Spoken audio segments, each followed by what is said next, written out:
Bienvenue au festival de Big Love qui est organisé par la Foundation for Developing Wisdom and Compassion.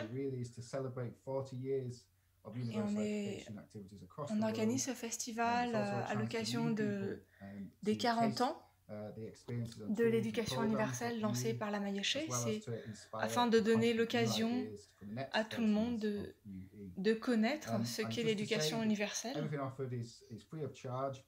Et nous offrons donc ces conférences librement, et bien sûr les personnes qui peuvent participer par des donations, vous êtes bien sûr bienvenus pour le faire, pour soutenir la fondation.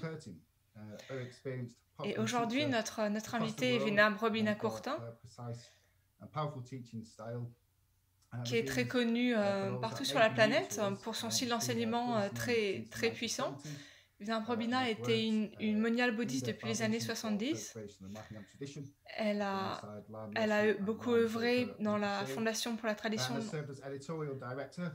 la Fondation pour la préservation de la tradition Mahayana, qui est l'organisation fondée par la Mayeshe et la Masopa Rinpoche. Elle a aussi beaucoup aidé au projet de libération.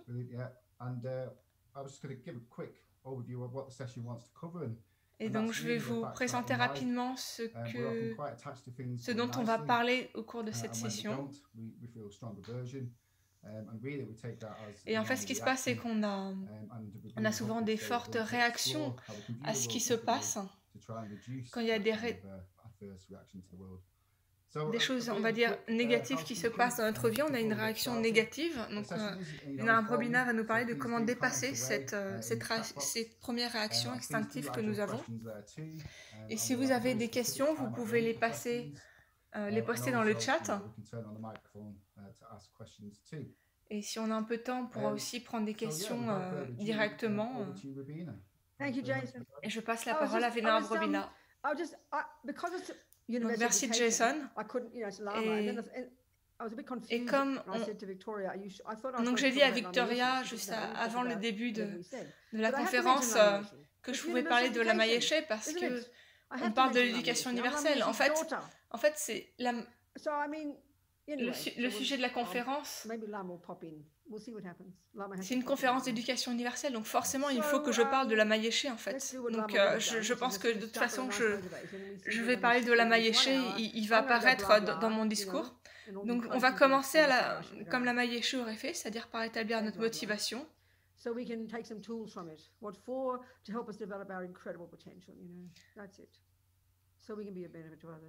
Donc on pense que nous sommes là pour développer notre plein potentiel afin d'être bénéfique aux êtres. Voilà, il n'y a rien d'autre en fait que ça. Et donc le sujet de la conférence c'est rester serein face aux problèmes. Et si on connaît les enseignements du Mahayana, comme dirait la Masopa, on apprend à aimer les problèmes autant qu'on aime les glaces. Mais en fait, nous, ça nous semble complètement fou, mais en fait, c'est vraiment ça que dit la Mayeshe, que dit la Masopa. Et la Mayeshe, lui, ce qu'il dit, c'est de devenir son propre psychologue. C'est ça le boulot d'un bouddhiste. C'est quand on commence à devenir notre propre psychologue, qu'on commence à être bouddhiste, à pratiquer le bouddhisme. Et en fait, quand tout se passe bien dans notre vie, qu'on a tout ce qu'on veut, tout ce qu'on désire, quand on rencontre tout ce qu'il faut. Et par exemple, là je suis dans une maison à Santa Fe et en fait il y a l'air conditionné et il y a le chauffage qui se déclenche naturellement dès que la météo change un petit peu, donc je suis toujours confortable dans la maison, donc tout le temps. Et on appelle ça le bonheur, mais en fait, c'est à chaque moment, on a exactement ce que l'attachement souhaite. On obtient tout le temps ce que l'attachement souhaite. Mais le moment où l'air climatisé, le chauffage ne marche pas et se casse, on devient stressé. Et le point vraiment fondamental du bouddhisme, la psychologie bouddhiste, Vraiment le point clé, le point scientifique, vraiment l'essence de tous les enseignements du Bouddha, c'est que ce qui se passe dans notre esprit, c'est la source de notre bonheur ou de notre souffrance. C'est vraiment facile à comprendre, mais vraiment faire le boulot, pour le pratiquer, ça, c'est vraiment difficile. Et donc, il nous faut l'analyse bouddhiste pour comprendre à quel point c'est difficile. Pourquoi est-ce qu'on n'arrive pas à mettre ça en pratique? Et ça, c'est parce qu'on a les trois émotions poisonneuses, les trois poisons de l'esprit.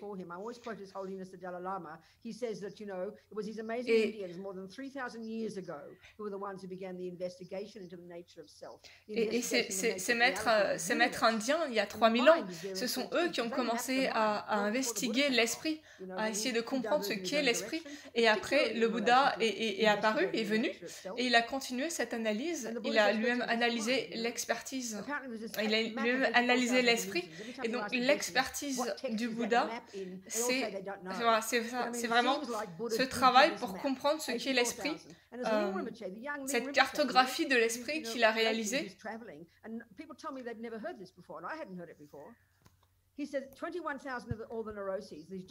Et 21 000 de nos perturbations mentales, de ces poisons mentaux. Et en fait, Lama, dans son livre sur le Mahamudra, il identifie 21 synonymes que Lama, pour la plupart, a inventé lui-même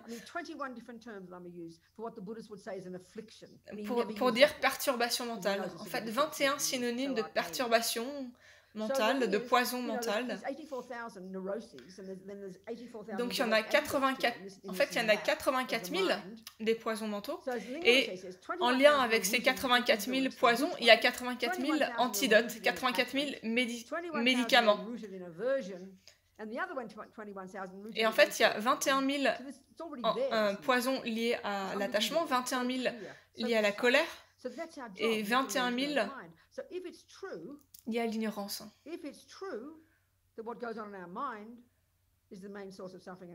Et donc si c'est vrai que ce qui se passe dans notre esprit, c'est ça, notre source principale de bonheur ou de souffrance, alors la conclusion, c'est qu'il nous faut étudier l'esprit.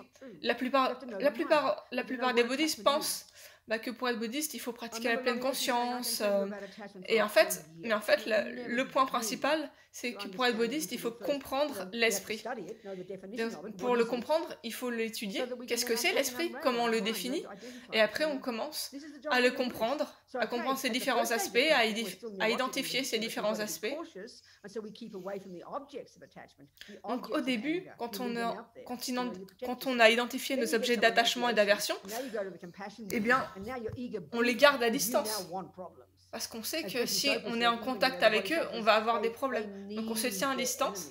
Et après, quand on progresse, comme on devient comme des bodhisattvas, comme la Mazopa, la Mayeshe, là on se dit, on recherche les problèmes, parce qu'en fait c'est grâce aux problèmes qu'on avance sur le chemin. Et en fait la seule façon de rester stable face aux problèmes, c'est de réaliser ce qui se passe dans notre esprit, de comprendre ce qui se passe dans notre esprit. Donc ça, c'est vraiment un point crucial.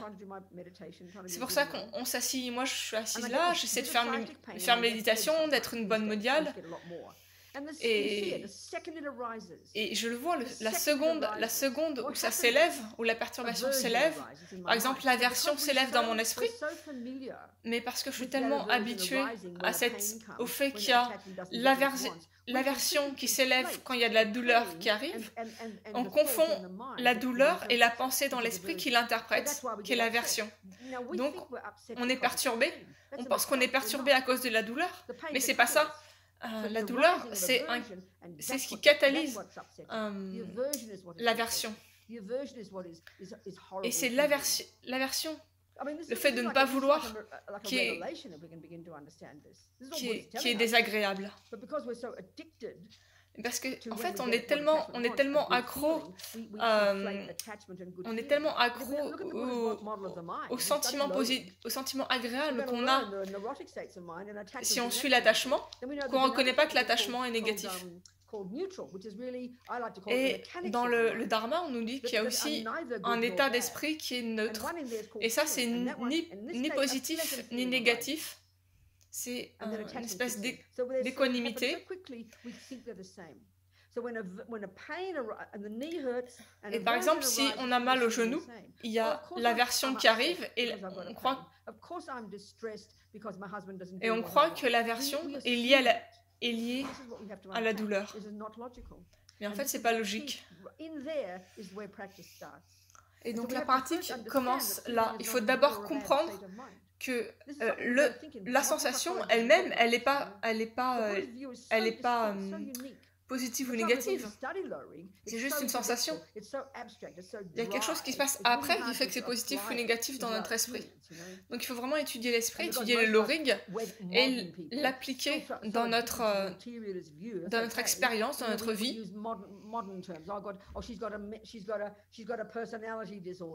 Et maintenant, dans la psychologie, on utilise des termes modernes.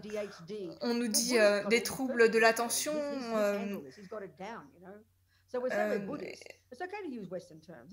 Il n'y a pas de problème avec ça. On peut utiliser les terminologies bouddhistes, que ce soit trouble de l'attention, etc. Mais en fait, trouble de l'attention, c'est de l'attachement. C'est juste différents labels, différents termes qu'on utilise pour décrire ce qui se passe dans l'esprit. Et on peut utiliser les termes bouddhistes qui sont religieux, qui sont traditionnels, ou bien on peut utiliser des termes psychologiques modernes. Mais de toute façon, quels que soient les mots qu'on utilise, ça correspond aux mêmes états mentaux. Et donc au début, quand on étudie, c'est sec, c'est théorique, mais après, on l'applique à notre propre esprit, on reconnaît ce qui s'élève dans notre propre esprit, on reconnaît quand l'attachement s'élève dans notre esprit. Et le problème avec l'attachement, c'est quand l'attachement n'obtient pas ce qu'il souhaite. Sous l'attachement, il y a l'idée que le jeu doit obtenir ce qu'il veut à chaque instant. Il y a cette assumption-là, en fait, qui sous-tend l'attachement. Et quand je lis les mots de Lama Yeshe, c'est vraiment incroyable pour moi de lire ça. À chaque fois quand je travaille sur ces enseignements que j'édite pour en faire des livres, vraiment je suis tellement impressionnée par ces enseignements. Parce qu'en fait, bien sûr, Lama Yeshe, il se base sur les enseignements du Bouddha, sur les enseignements de Lama Tsongkhapa au XIVe siècle. Et quand il parle, en fait, c'est complètement moderne. C'est complètement moderne. On n'a pas l'impression que ça serait... Avec les mots qu'il utilise, vraiment, c'est impressionnant. C'est fou, quoi. La façon dont il arrive à exprimer de façon moderne, de façon occidentale. En fait, c'est comme s'il était né en Occident, Lama. Et il arrive comme ça à nous communiquer ces enseignements traditionnels dans un langage, dans une langue qui nous parle, qui résonne avec nous.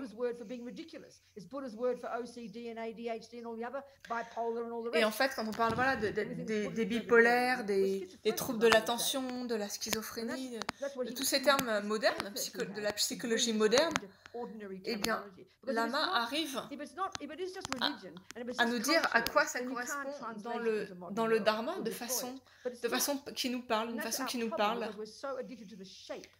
Et en fait, un de nos problèmes, c'est qu'on est trop habitué à la forme extérieure, à la forme tibétaine, à la forme japonaise. Et c'est pas la forme qui est importante.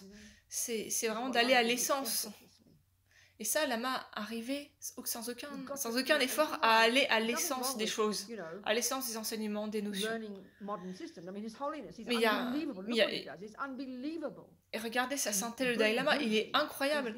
La façon dont il arrive à faire des ponts, à créer des ponts entre la tradition et l'aspect moderne, la psychologie moderne.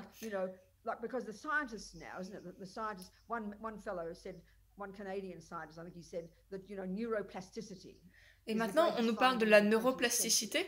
Et ça, c'est une découverte incroyable du XXe siècle, la neuroplasticité. Mais en fait, le Bouddha le dit depuis 2600 ans que l'esprit peut changer. Et nous, maintenant, au XXIe siècle, à la fin du XXe, XXIe siècle, on a découvert la neuroplasticité, mais en fait, Et en fait, on la connaissait déjà en tant que bouddhiste. Ça a déjà été exposé par le Bouddha. Et en fait, Lama Yeshe n'avait pas besoin d'étudier la psychologie occidentale. Il n'avait pas étudié la psychologie occidentale, mais quand il s'exprimait, eh bien, on le comprenait. Parce qu'en fait, pourquoi? Mais parce que si ces enseignements sont valides, alors forcément, on doit les comprendre. On les comprend à partir du moment où ils sont exprimés dans une langue avec laquelle on arrive à se relier. Donc quand on commence à comprendre l'attachement, l'aversion, c'est incroyable. Mais dans la psychologie occidentale, on ne nous parle pas de l'attachement, de l'aversion. On nous parle, en fait, on nous parle pas de ces notions-là, de l'attachement, de l'aversion.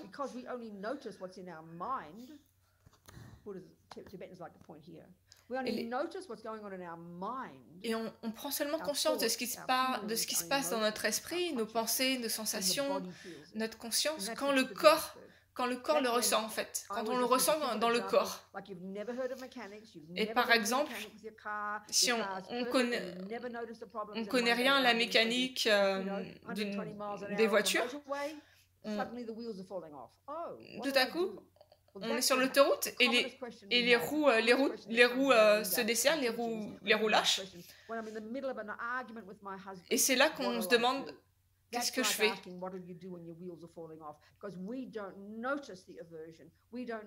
Et en fait, on fait pareil nous dans notre vie, c'est quand on est au milieu d'une engueulade avec notre conjoint, qu'on se dit ah qu'est-ce que je fais. C'est quand il y a le problème qu'on commence à se dire ah, qu'est-ce que je fais. Et le corps n'est pas l'esprit, le corps c'est juste il reflète en fait quand il y a une perturbation dans l'esprit, c'est reflété de façon grossière dans le corps, mais le corps n'est pas l'esprit. Le point fondamental du bouddhisme, en fait, on pense les pensées c'est dans la tête et les émotions c'est dans le corps. Mais en fait, les émotions sont les manifestations de pensées.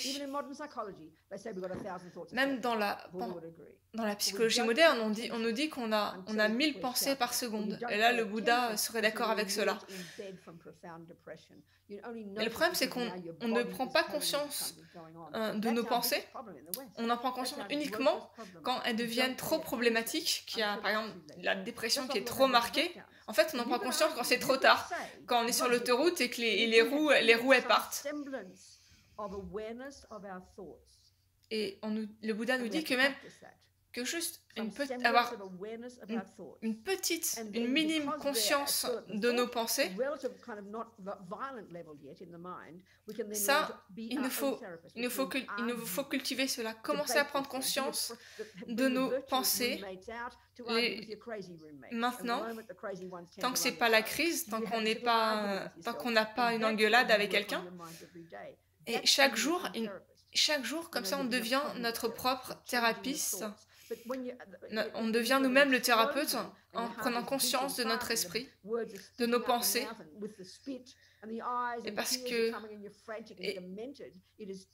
Et en fait, parce que quand c'est la crise, quand on commence à pleurer, quand c'est vraiment la crise, et là c'est trop tard en fait. C'est trop tard pour commencer à prendre conscience de nos pensées.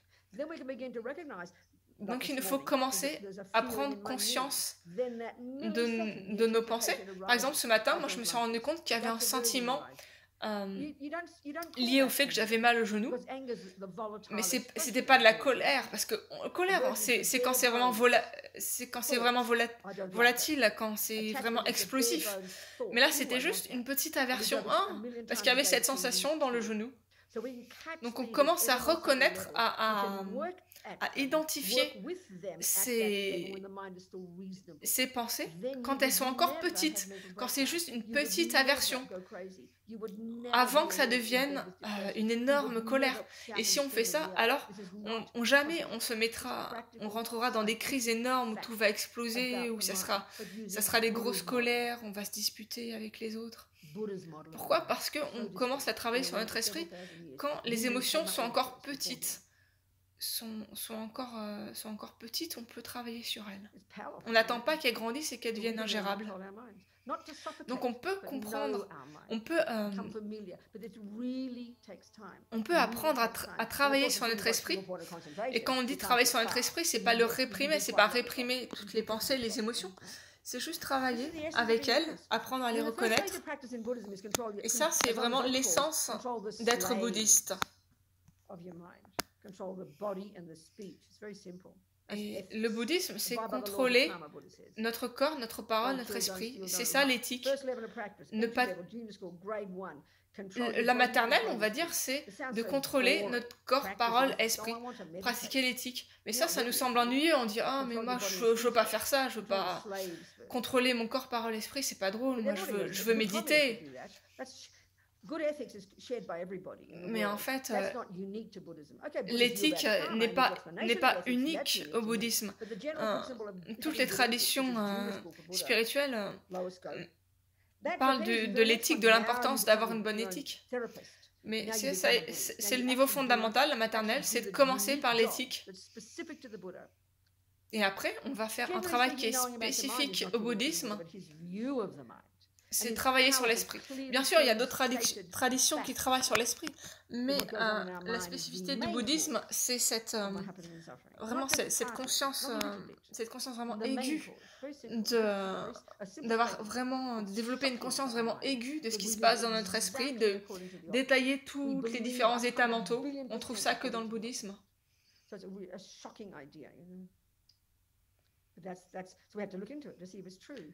Donc il nous faut. Donc la prochaine fois que vous avez mal au genou, essayez de trouver, d'attraper, de vous attraper vous-même, d'attraper la pensée qui s'élève dans votre esprit quand vous vous rendez compte qu'il y a cette sensation désagréable dans le genou. Et on attrape cette pensée et on la transforme, on la change. Pourquoi on la change? Parce qu'on veut être heureux, on veut pas souffrir. Et le bonheur vient d'état d'esprit positif et le malheur d'état d'esprit négatif. Sinon, si notre esprit est négatif, quand il y a des choses désagréables qui s'élèvent, on frappe les gens, on les frappe, on leur donne des coups et après on fait que souffrir.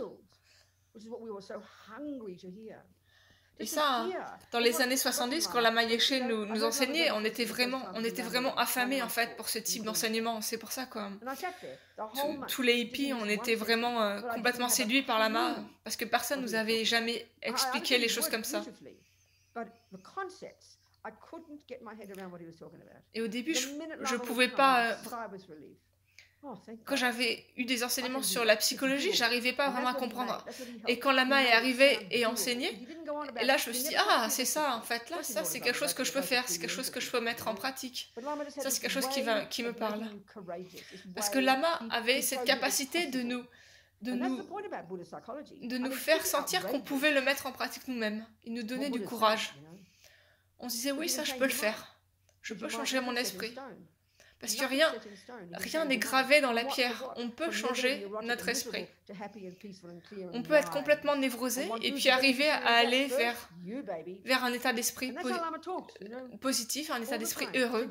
Et Lama parlait toujours de cela. Il nous donnait confiance en nous-mêmes.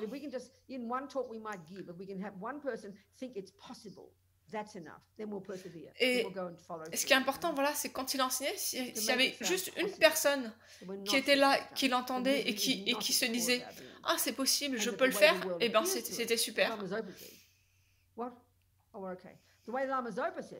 Et la façon dont Lama Zopa présente les choses, c'est que le monde qui est là à l'extérieur, il nous revient en fait. L'esprit est comme un miroir. Ça, c'est ce qu'on nous dit dans le Mahamudra. L'esprit reflète. L'esprit reflète en fait. L'esprit est comme un miroir. Donc, tout nous apparaît comme dans le miroir de notre esprit, dans l'aspect de ce qu'il y a dans notre esprit. C'est tellement simple. C'est facile de dire ça, mais en fait, c'est dingue comme concept, comme idée. Ça veut dire que ce qu'il y a dans mon esprit, ça détermine la façon dont les choses m'apparaissent. Et donc, l'esprit, c'est notre boss, c'est le créateur, c'est notre chef. Notre esprit, c'est notre chef, notre créateur.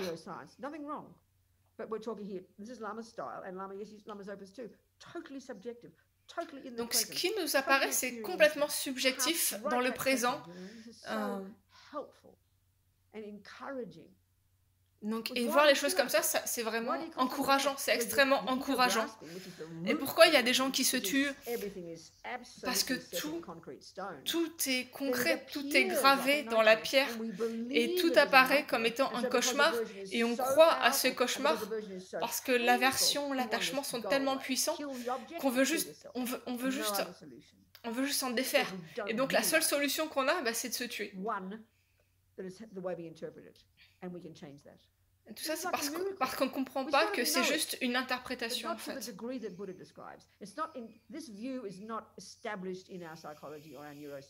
Et cette façon de voir les choses, c'est pas encore établi dans notre psychologie occidentale ou dans les neurosciences occidentales. Nous, on voit les choses de façon absolue. Et il y a quelqu'un qui m'a envoyé un mail pour me dire qu'elle avait des problèmes psychologiques. Et je lui ai dit, mais peut-être ça va être choquant pour toi, mais le cerveau n'est pas l'esprit. Et le cerveau est l'indicateur physique de ce qui se passe dans l'esprit. Mais en fait, ce qui est important, c'est de connaître les pensées, les sensations qui sont à l'intérieur de nous. Et ça l'a vraiment aidée, en fait, parce qu'elle était coincée, en fait. Parce que son cerveau était comme ça, elle avait l'impression d'être coincée avec ça. Et en fait, à un moment, elle a compris qu'elle n'était pas coincée, qu'elle pouvait agir. Et ça l'a aidé à se libérer. Et maintenant, les neurosciences prouvent ce que le Bouddha a dit, en fait. François. Donc, il y a Mathieu Ricard, le moine français, qui a participé à toutes ces expériences scientifiques. On lui a mis des machines sur l'esprit. Mais en fait, le Bouddha, il a jamais parlé du cerveau. Le Bouddha n'a jamais parlé du cerveau. Les maîtres bouddhistes n'ont jamais parlé du cerveau. L'expertise des bouddhistes, c'est l'esprit, pas le cerveau. Et donc Lama Yeshe, dans son livre sur le Mahamudra, quand il parle des qualités que le Bouddha a développées,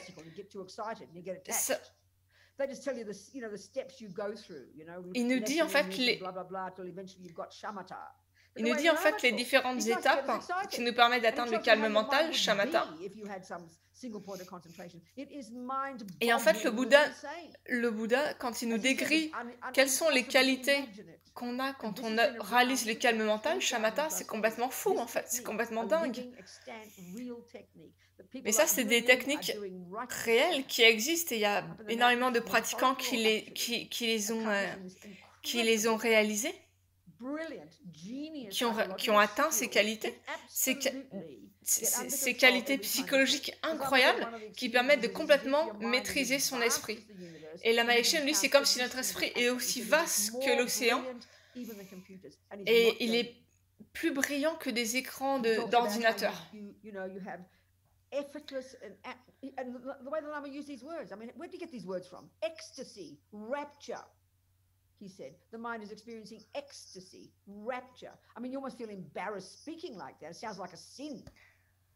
This is the potential of our mind. I mean, just to hear. Et donc ça, en fait, c'est le potentiel de notre esprit. We don't have this in neuroscience. There's no view. There's no methods in neuroscience to configure your brain to get ecstasy or rapture. Then we just think it's religion. We just chuck it over there in the religious box. Well, that's insulting. This is real, practical psychology. Actual, real. And who does it? You do it, baby. That's the point. Et en fait, les enseignements du Bouddha sont de la psychologie vraiment concrète. Et qui l'a fait, cette psychologie, c'est vous-même. C'est vous-même, c'est personne d'autre. Et donc, bien sûr, moi, je suis vraiment enthousiaste pour cette psychologie bouddhiste, et surtout la façon dont Lama Yeshe nous l'a présenté, et bien sûr la façon dont sa sainteté nous la présente. Je trouve que c'est vraiment quelque chose d'incroyable.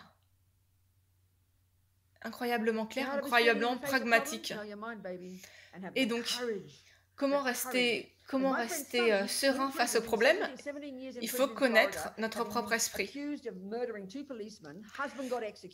Et il y avait comme ça un prisonnier qui avait tué des gens, en fait, c'était un meurtrier.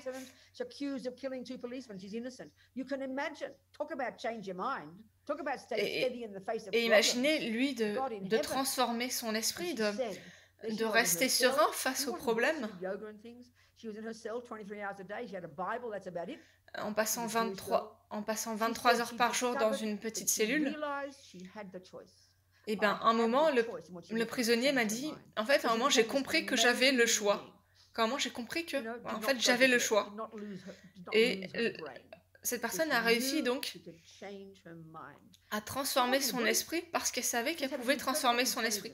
Mais en fait, c'était pas un bouddhiste, c'est juste quelqu'un qui avait une intelligence incroyable et qui a réussi à avoir cette prise de conscience, en fait. Mais c'est quelqu'un qui n'avait pas beaucoup de colère. La plupart des gens sont complètement noyés dans la colère parce que la prison, c'est un endroit tellement horrible, tellement brutal. Et ils sont complètement noyés, complètement siphonnés dans cet environnement de colère.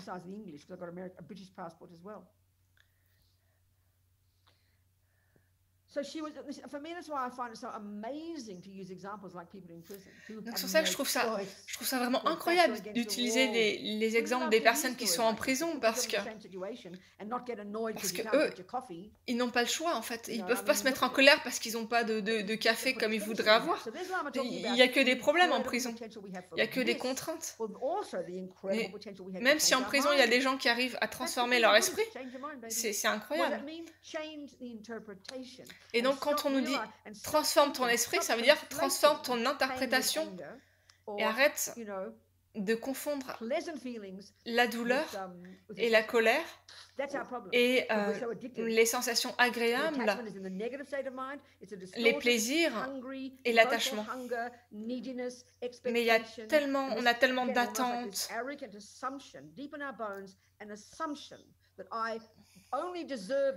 Et il y a cet ascendant. On pense en fait qu'on a droit toujours à obtenir tout ce qu'on désire et on s'accroche à cela et on rejette tout ce qui va à l'encontre de ça en fait. Et après on se met en colère dès qu'on n'obtient pas ce qu'on souhaite. En fait, on ne dit pas j'ai droit à cela, je mérite cela, mais en fait c'est implicite dans notre esprit. C'est ce qui se trouve sous l'attachement et sous la colère. Et il y a ce jeu qui est là, qui est séparé, qui est intrinsèque, qui existe de son propre côté. Et toutes ces perturbations mentales, toutes ces 84 000 perturbations mentales découlent de ce jeu concret, solide. Et une fois qu'on a compris notre propre esprit, alors on va pouvoir comprendre toutes les autres personnes. Parce l'esprit de tous les êtres fonctionne de la même façon. Donc une fois qu'on a compris notre esprit, on peut comprendre les autres. Donc après, il y a plein d'autres choses dans les enseignements du Bouddha, mais la chose fondamentale, c'est de comprendre que nous sommes notre propre thérapeute. Yeah, I've just got a bit of a question myself, and then we'll go to the crowd. And basically, yeah. So, you mentioned this idea of not following attachment. Donc, tu as mentionné le fait de ne pas suivre l'attachement, de ne pas réagir à la colère. Et en Occident, on a des problèmes avec le fait que si on ne suit pas l'attachement, la colère, on a l'impression qu'on devient comme un légume, en fait, on devient quelqu'un d'ennuyeux, de pas très drôle. Oui, tu as raison, il y a une grosse incompréhension. Si on On croit qu'en fait, être bouddhiste, c'est être indifférent. Non, je veux pas de thé, non, je veux pas de café. Mais en fait, c'est bien plus subtil que ça, en fait. Parce que c'est vraiment un cliché qui revient encore, de croire que, en fait, l'indifférence, c'est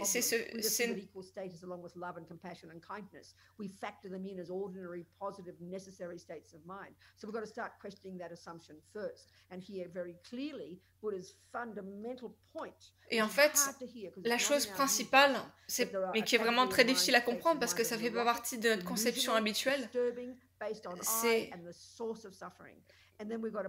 cette vue fausse du jeu, en fait, qui est la base de notre souffrance.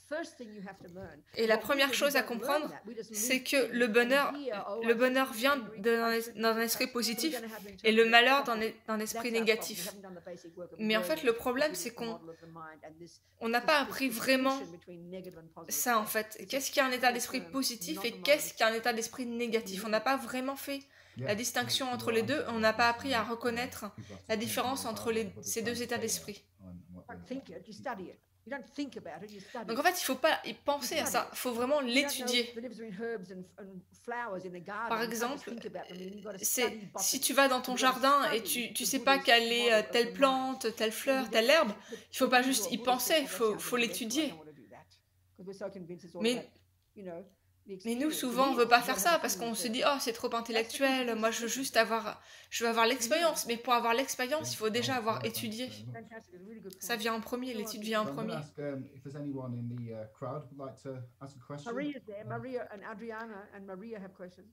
Donc, il y a des questions qui arrivent dans le chat. Where's Maria?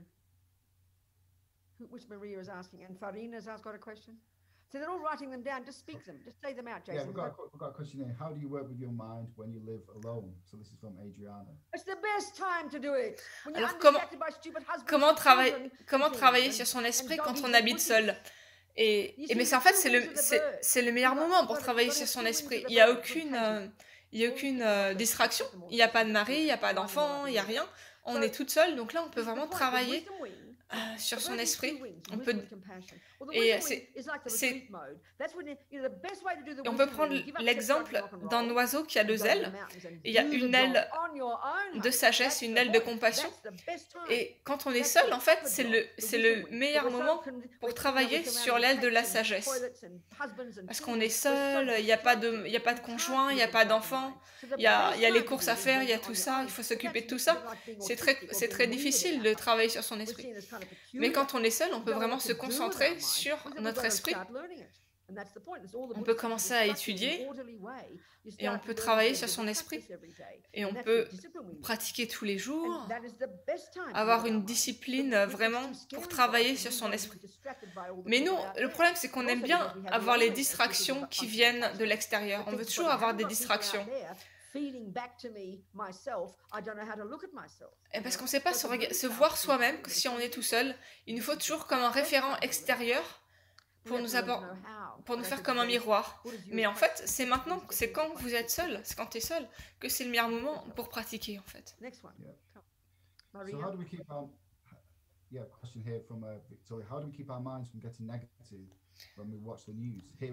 Comment, quand on regarde les news à la télé, comment faire en sorte que notre esprit ne devienne pas négatif?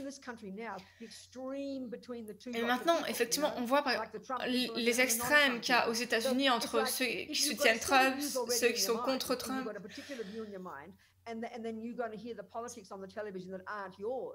Et le truc, c'est que si on a une opinion forte et qu'on regarde les news, soit on est tout de suite d'accord avec la personne, soit tout de suite on n'est pas d'accord avec la personne. Mais en fait, ce qu'il faut nous apprendre, c'est de ne pas répondre, de regarder notre propre esprit. C'est comme quand on a mal au genou, en fait. On observe la colère qui s'élève, on observe l'incompréhension, la tristesse, etc. Tout ce qui s'élève, on l'observe. Dès qu'on entend quelque chose, on a de l'aversion, après on a de la panique, etc.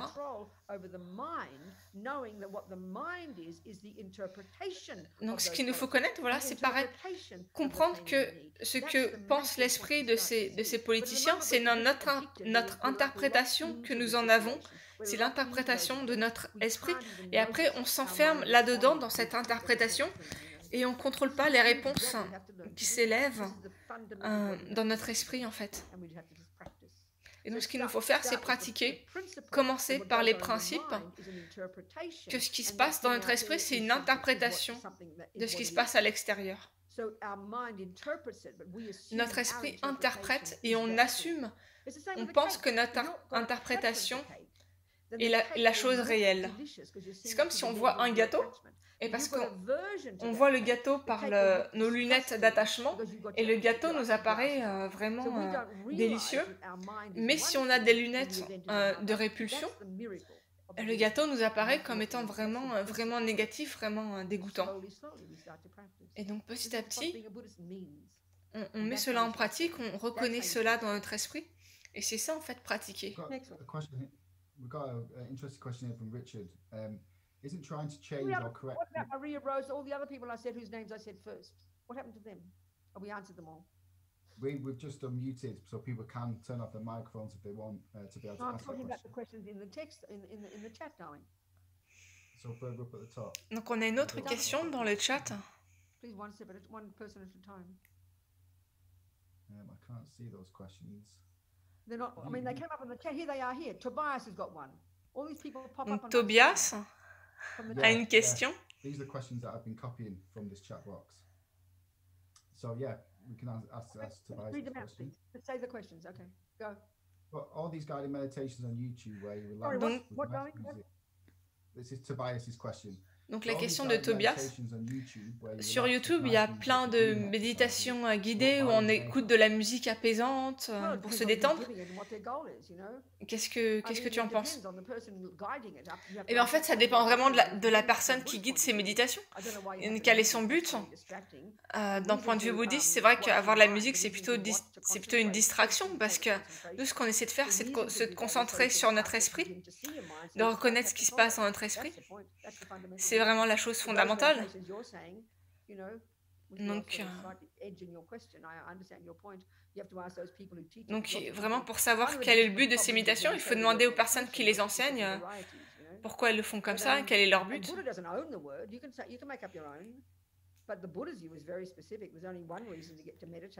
Et dans le bouddhisme, la seule raison de méditer, c'est de pouvoir concentrer notre esprit, et une fois que notre esprit est concentré, focalisé, on peut utiliser cette force mentale pour comprendre notre esprit.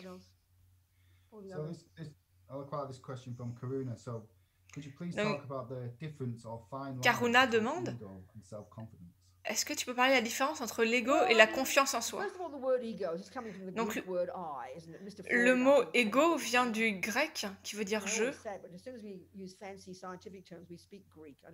Et en fait, je sais pas. Dès qu'on utilise des termes un peu scientifiques, ils viennent du grec. Mais en fait, le Bouddha nous dit qu'il n'y a pas de je. Il n'y a pas de je. Donc, oubliez l'ego. Une meilleure façon de dire les choses, c'est de dire que la perturbation fondamentale de notre esprit, c'est la saisie dans soi réel. On saisit un soi qui est réel, et sur cette base-là, on génère de l'attachement et de l'aversion. Et après, toutes ces perturbations mentales, en fait, exagèrent la réalité. Elles ne sont pas réalistes, elles ne sont pas en accord avec la réalité.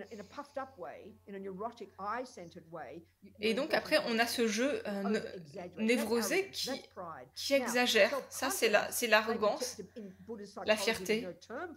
Mais la confiance en soi, moi je pense que c'est un état d'esprit positif, d'être satisfait de qui on est, on connaît nos qualités, on connaît nos défauts, mais on a confiance en nos qualités,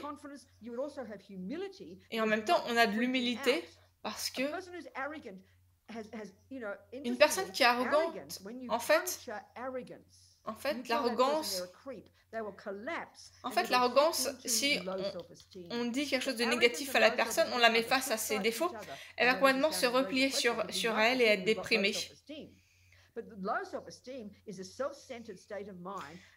Et une mauvaise confiance en soi, un manque de confiance en soi, en fait, c'est de penser que les autres sont mieux que soi. Donc finalement, ça revient à de l'arrogance.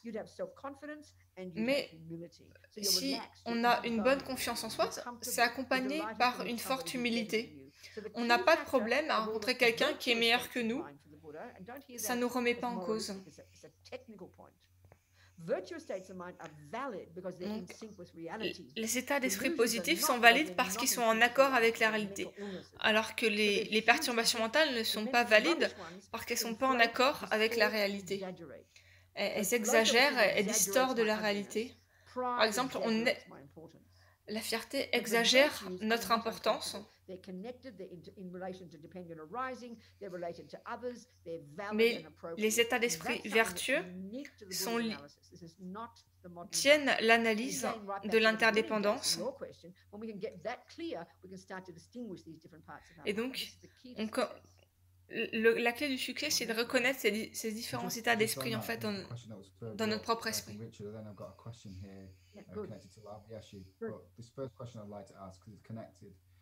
So it's from Richard, and the point he's trying to make isn't trying to change the mind, not following attachment, not avoiding. Donc il y a une question de quelqu'un qui essaie de transformer son esprit pour pas suivre l'attachement, pas suivre la colère.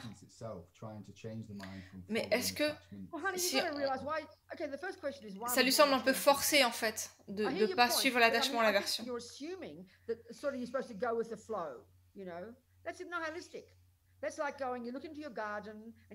Et en fait, on essaie de suivre le courant, etc. Il y a cette tendance-là, mais en fait, ça n'a pas de sens. Ce qu'il nous faut, c'est comme quand on va dans le jardin, s'il y a différentes herbes, il faut qu'on apprenne à les reconnaître, en fait. Et c'est comme, sinon, et après, une fois qu'on a reconnu les bonnes herbes, qui sont les herbes médicinales, les mauvaises herbes, après on sait quoi faire envers chaque herbe. Mais si on ne sait pas, si on ne connaît pas la différence, alors on se retrouve sur l'autoroute en sens inverse en fait. C'est complètement stupide de faire ça. Donc ce qu'il nous faut, c'est reconnaître notre esprit, les mauvaises herbes, les bonnes herbes, et puis faisant cette distinction, après on peut agir. On peut agir de façon positive.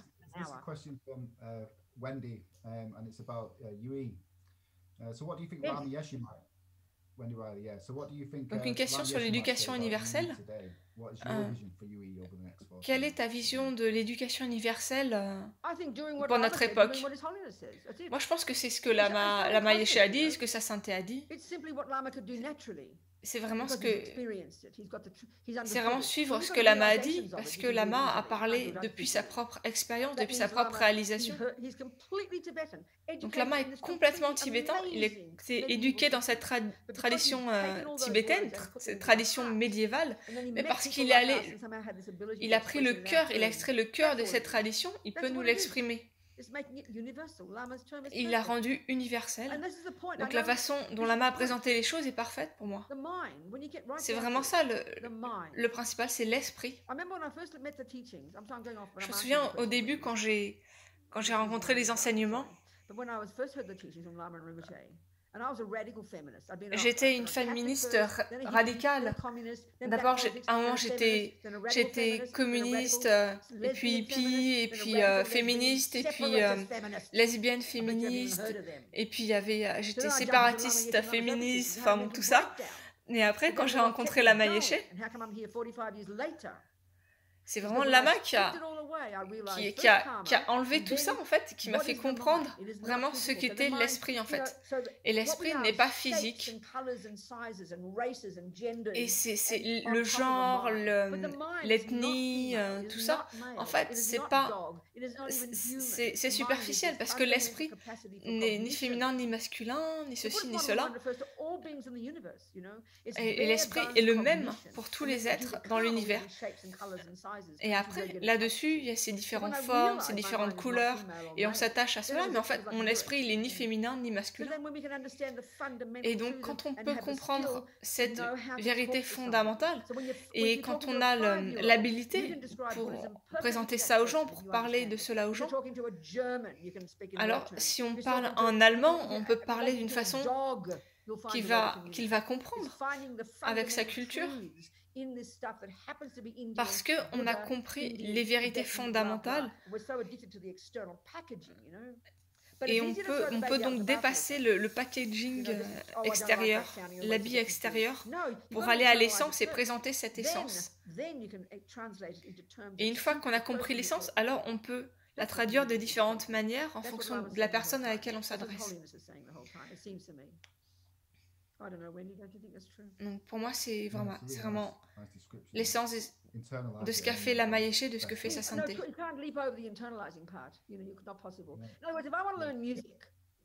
Par exemple, si je veux apprendre la musique, je veux apprendre Bach.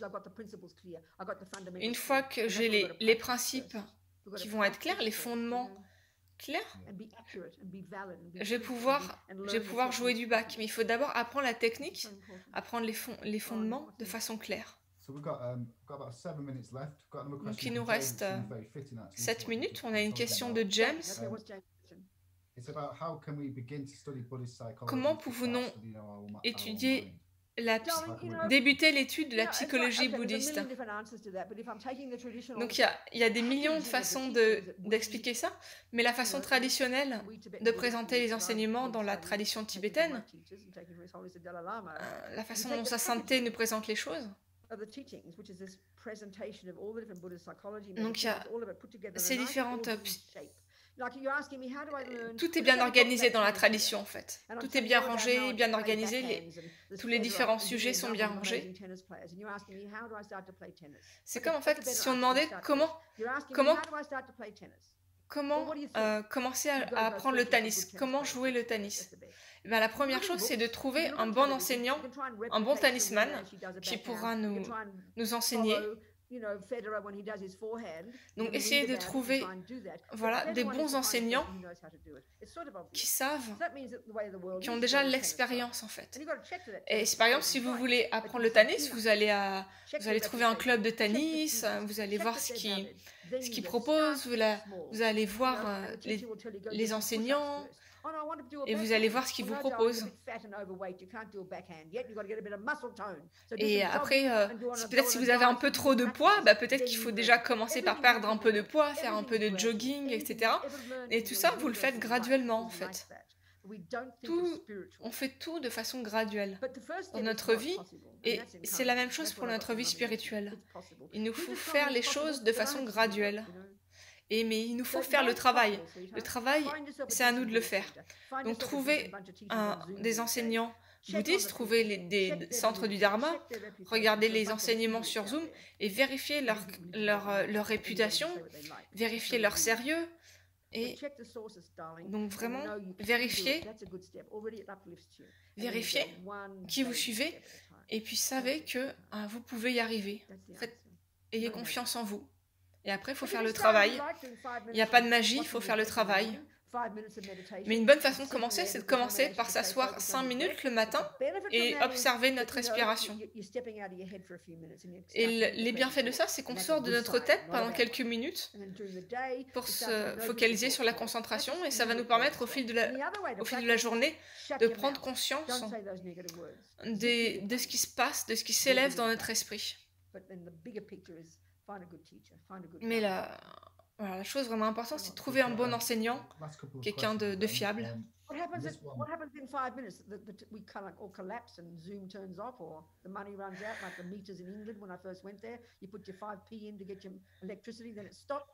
Donc, qu'est-ce qui se passe dans 5 minutes? Est-ce que tout disparaît, le courant s'arrête? Ou est-ce qu'on peut dépasser un petit peu Oui, on peut dépasser un petit peu.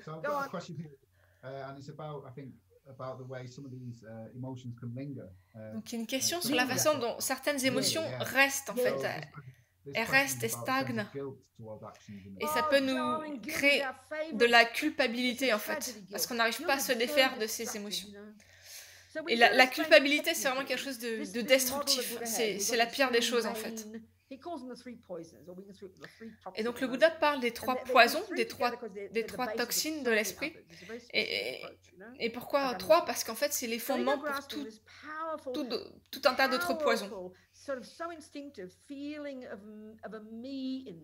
Et il y a ce moi qui est séparé, qui est isolé, qui est seul. Et il y a cette soif émotionnelle où on n'a jamais assez. Peu importe, notre copain nous dit je t'aime, c'est jamais suffisant pour nous.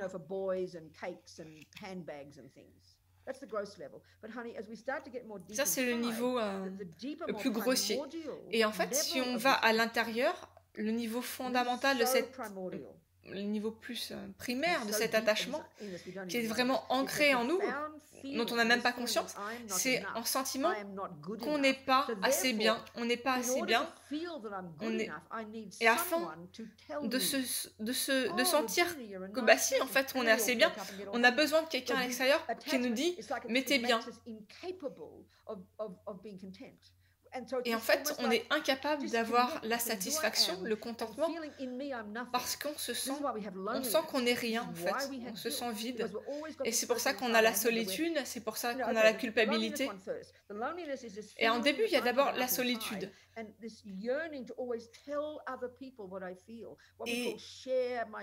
Et on dit, ah, il faut que je partage mes pensées avec quelqu'un d'autre. Mais pourquoi est-ce qu'on a besoin de partager nos pensées avec quelqu'un d'autre? C'est bizarre.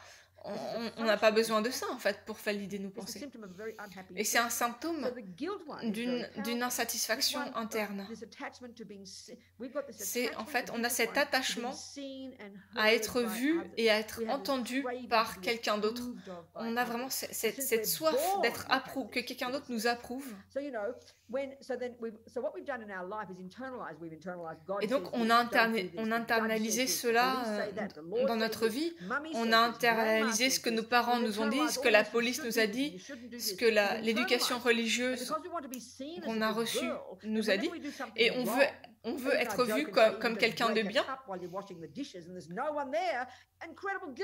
Et donc, dès qu'on fait quelque chose de négatif, je sais pas, on fait la vaisselle, on casse une assiette, et bien la culpabilité qui s'élève. Pourquoi? Parce que notre maman nous a dit il faut pas casser d'assiette. Et nous, comme on cherche toujours l'approbation des autres, on a cette culpabilité qui s'élève. Et ça, en fait, c'est de la folie. On est fou, en fait. On est fou. Donc, il nous faut décomposer tout ça, en fait, pour identifier tout ça, pour le comprendre. Et ce que le Bouddha nous demande, c'est de devenir cette personne extraordinaire qu'on est déjà, de devenir notre propre compas intérieur de ce qui est juste et de ce qui n'est pas juste.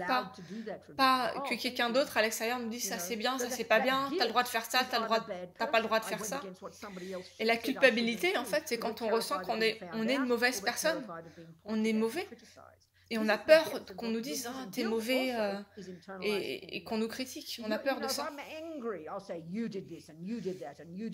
Donc si j'ai de la colère, je veux dire ah mais t'as fait ceci, t'as fait cela, t'es une mauvaise personne. Et la culpabilité, elle dit ah j'ai fait ceci, j'ai fait cela, je suis une mauvaise personne. Mais ça, tout ça, c'est des mauvaises conceptions, c'est des conceptions fausses. C'est des perturbations mentales parce qu'elles perturbent notre esprit, notre mental. Et la racine,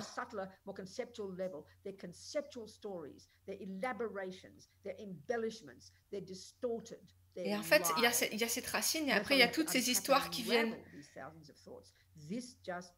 s'ajouter, en fait, là-dessus, qui ajoutent de la confusion, qui ajoutent toutes ces histoires, en fait. Donc, il nous faut reconnaître tout cela. Totally. Internalize. It's anger, and anger is a response when attachment doesn't get what it wants. But you're the object of it, that's all. And we love guilt. La colère, c'est la réponse qu'a notre esprit quand notre attachement n'obtient pas ce qu'il veut. So we've got a question here. We had a few questions about relating with others, basically. Sorry, what, darling, Jason? We've had a few questions. I mean, my Australian ear can't hear your English accent, so speak more. And I'm sure the Russians and the French have the same problem. They're bad as you're going fast. Speak more. We've had a few questions about relating to others. On a des questions sur comment se relier aux autres. Good. So how do we? So let's say people are not staying steady around us. Yes. How do we help them get steady? You know, Et si on a des gens autour de nous qui sont pas stables, comment est-ce qu'on peut les aider à atteindre la stabilité? Donc jusqu'à présent, on a uniquement parlé de la sagesse, de l'aile de la sagesse, mais c'est pas... C'est normal, c'est le fondement. La première chose à faire, c'est de rester stable nous-mêmes. Parce que si on n'est pas stable nous-mêmes, comment être stable quand les gens autour de nous ont des problèmes, deviennent instables? Donc il faut d'abord se mettre en premier, c'est la sagesse, et après on a l'aile de la compassion, aider les autres.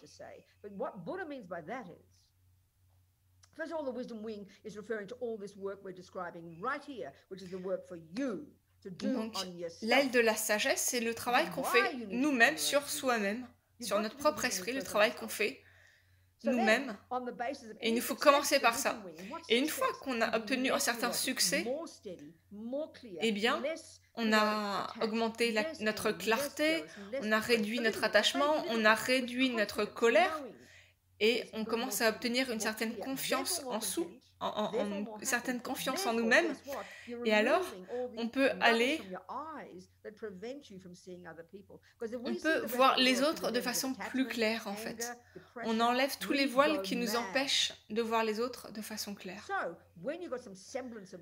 Et donc, quand on commence à avoir une certaine discipline de notre corps, parole, esprit, on commence à voir les autres de façon plus claire et on réalise qu'on est tous dans le même dans la même barque, on est tous dans le même bateau.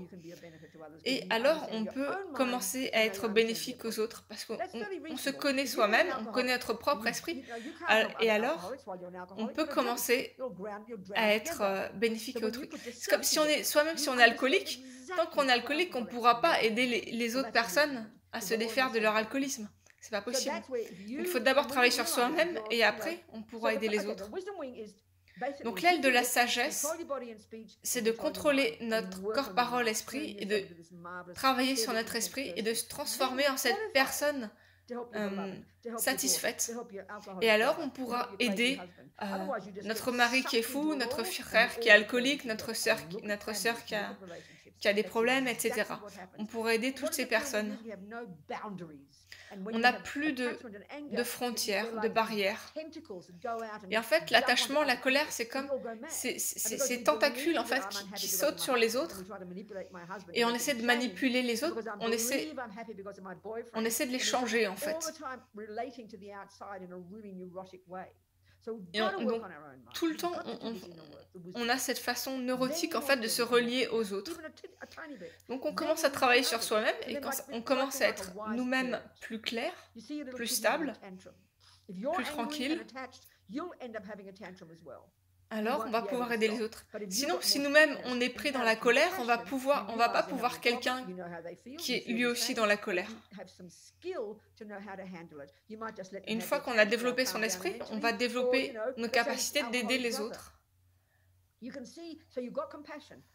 Donc, vous avez la compassion, l'amour, mais si on n'a pas travaillé sur notre attachement, qui est un accro en fait, un addict qui veut que tout soit bien et on ne supporte pas en fait. Par exemple, si notre frère est alcoolique, on ne le supporte pas parce qu'il remet en cause notre propre bien-être.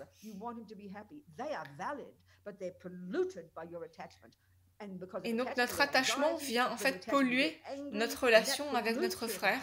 Et on se met en colère et ça vient polluer notre compassion, notre amour qu'on a pour notre frère.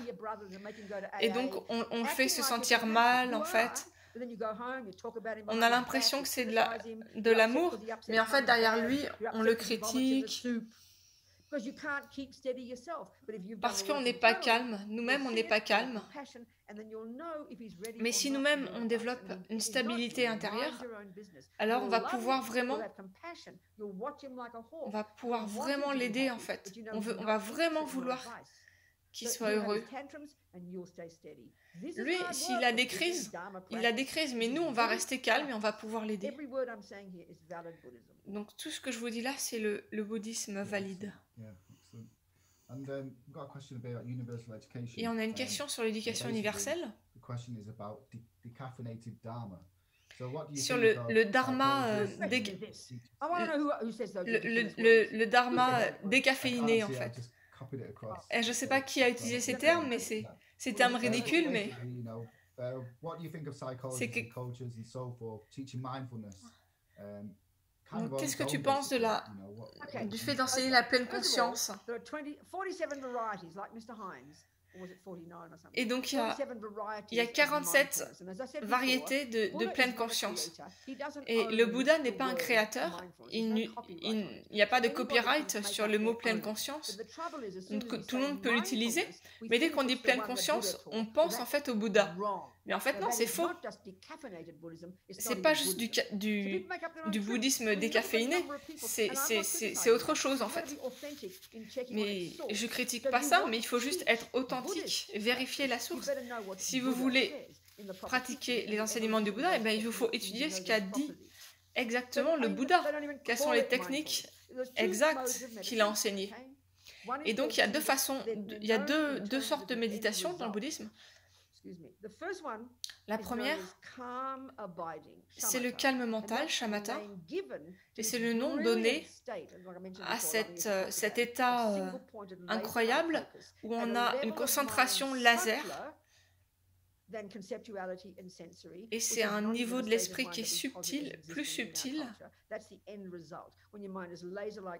Et ça, c'est le but en fait, c'est quand notre esprit est complètement focalisé comme un laser. Et il y a la clairvoyance, il y a la félicité, etc. Et l'esprit peut connaître les phénomènes à un niveau subtil.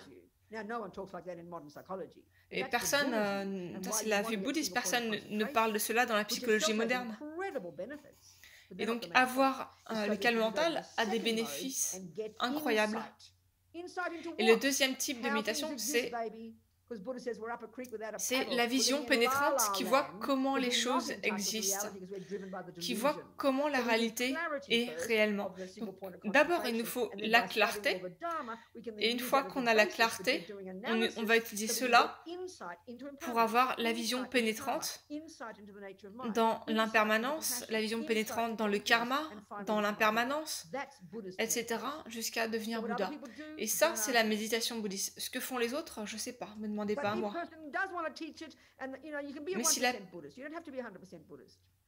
Mais on peut quand même être 1% bouddhiste, pas 100% bouddhiste. Et par exemple, si apprendre quelques techniques bouddhistes va vous être utile, ben apprenez-les ces techniques. L'important, c'est de connaître son propre esprit, d'en assumer la responsabilité et de mettre ça en pratique. C'est mon opinion.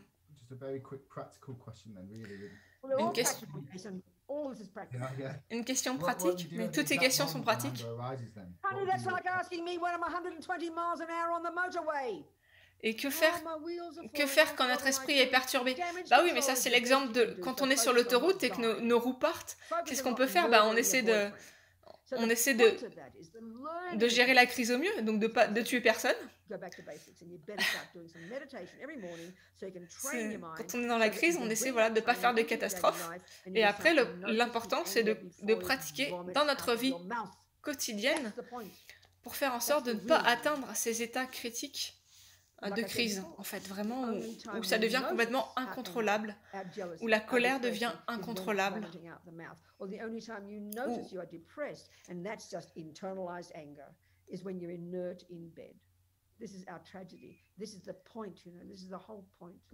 Et donc notre problème, c'est qu'on ne reconnaît pas ces états d'esprit. Comme la dépression, on ne la reconnaît pas. On la reconnaît que quand on n'arrive plus à sortir du lit.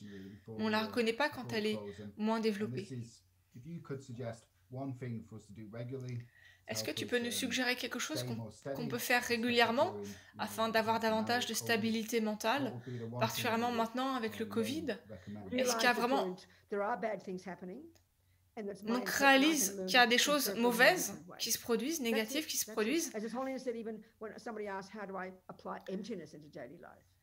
Et essaie de pratiquer dans ta vie quotidienne. Change ton point de vue en fait. Essaie de changer ton point de vue. Par exemple, toutes les souffrances qui viennent du Covid, si on pense à toutes ces souffrances, on peut se faire une attaque d'angoisse en fait, une crise d'angoisse.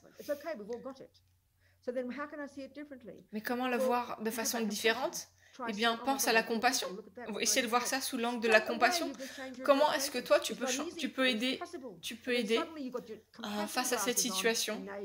Quelle aide tu peux apporter? Et là, donc, tu changes la façon dont tu vois la situation.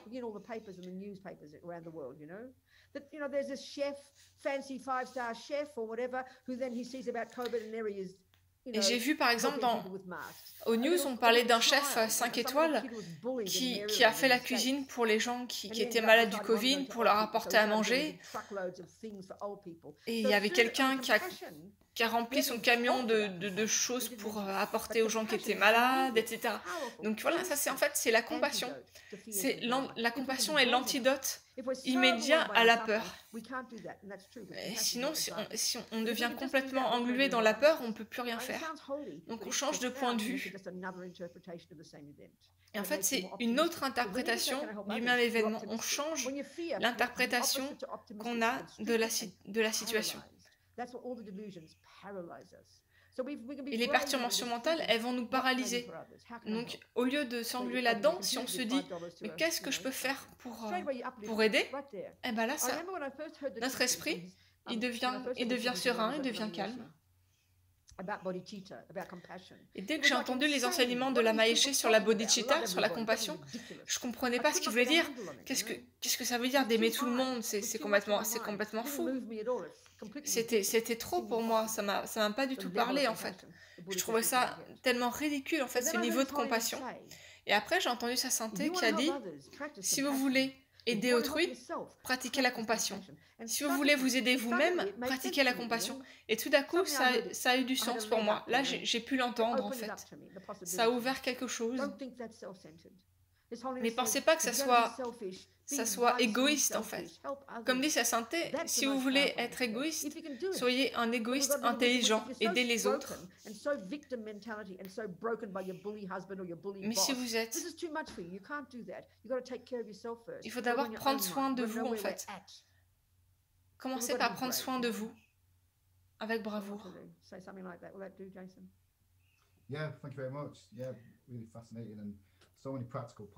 Merci beaucoup pour tous ces conseils très, très pragmatiques qui nous aident vraiment et qui nous encouragent à pratiquer.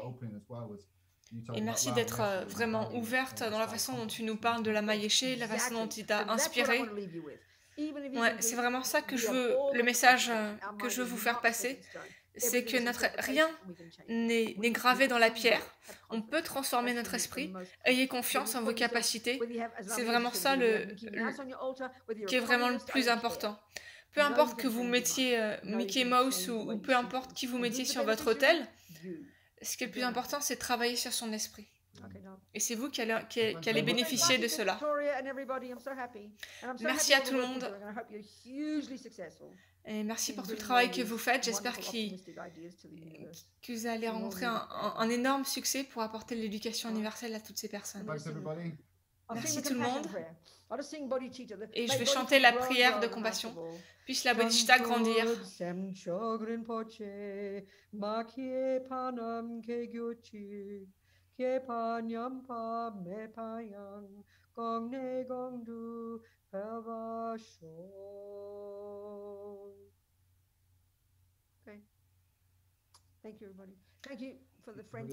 Merci pour tous les traducteurs, les Russes, Espagnols, Français, Portugais. Merci tout le monde. Thank you. Thank you. Thank you.